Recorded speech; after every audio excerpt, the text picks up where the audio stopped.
मजलिस इत्तेहादुल मुस्लिमीन ने ये फ़ैसला लिया है कि मगरबी बंगाल में हुमायूं कबीर साहब की जो पार्टी है उनके साथ मजलिस इत्तेहादुल मुस्लिमीन एक अलायंस करेगी। हम मगरबी बंगाल के इलेक्शन में हिस्सा लेंगे।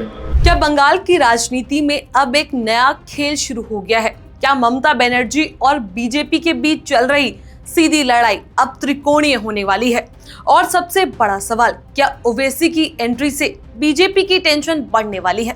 नमस्कार, मेरा नाम है ज्येष्ठा नागर और आप देख रहे हैं द हिंदी टॉप। पश्चिम बंगाल विधानसभा चुनाव 2026 से पहले सियासी माहौल पूरी तरह गर्म हो चुका है। 294 सीटों पर कब्जा करने के लिए हर पार्टी अपनी ताकत लगा रही है।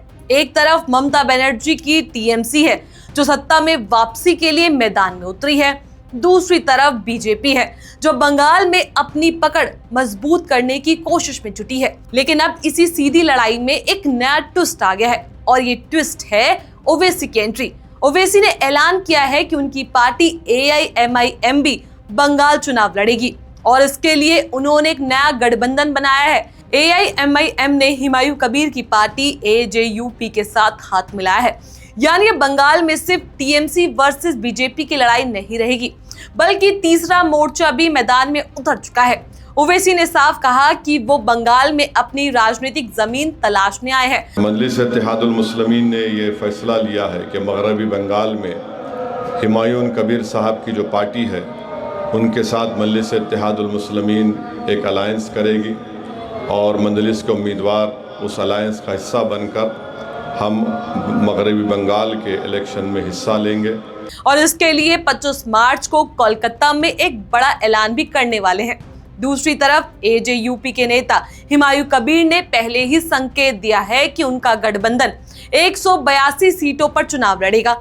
इसमें AIMIM करीब 8 सीटों पर अपने उम्मीदवार उतार सकती है। यानी साफ है, ये गठबंधन छोटा नहीं बल्कि एक बड़ा राजनीतिक दाव है। अब सवाल यह है, इससे किसे फायदा होगा और किसे नुकसान? राजनीतिक जानकार मानते हैं कि AIMIM AJUP का ये गठबंधन सीधे तौर पर टीएमसी और बीजेपी दोनों के वोट बैंक को प्रभावित कर सकता है, खास तौर पर मुस्लिम बहुल इलाकों में जहां अब तक टीएमसी का मजबूत पकड़ माना जाता था। वहां AIMIM की एंट्री समीकरण बदल सकती है और यही वजह है कि बीजेपी के लिए भी एक नई चुनौती बन सकती है, क्योंकि अगर वोटों का बंटवारा होता है तो उसका सीधा असर चुनावी नतीजों पर पड़ सकता है। अब जरा चुनाव के शेड्यूल को भी समझ लेते हैं। इस बार बंगाल में चुनाव 2 चरणों में होंगे। पहला चरण 23 अप्रैल को होगा और दूसरा चरण 29 अप्रैल को होगा। मतगणना 4 मई को होगी।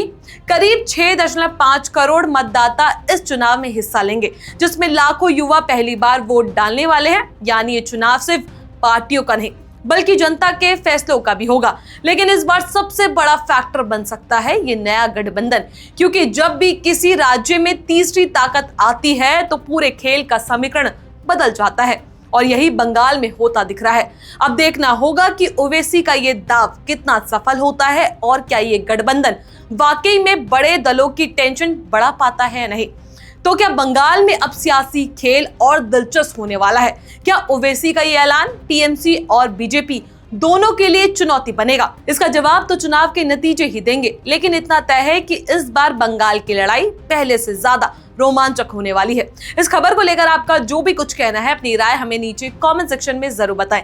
ऐसी और भी वीडियोस के लिए आप हमारे चैनल द हिंदी टॉप को सब्सक्राइब कर लें। इसके अलावा आप हमें X, Facebook और Instagram पर भी फॉलो कर सकते हैं।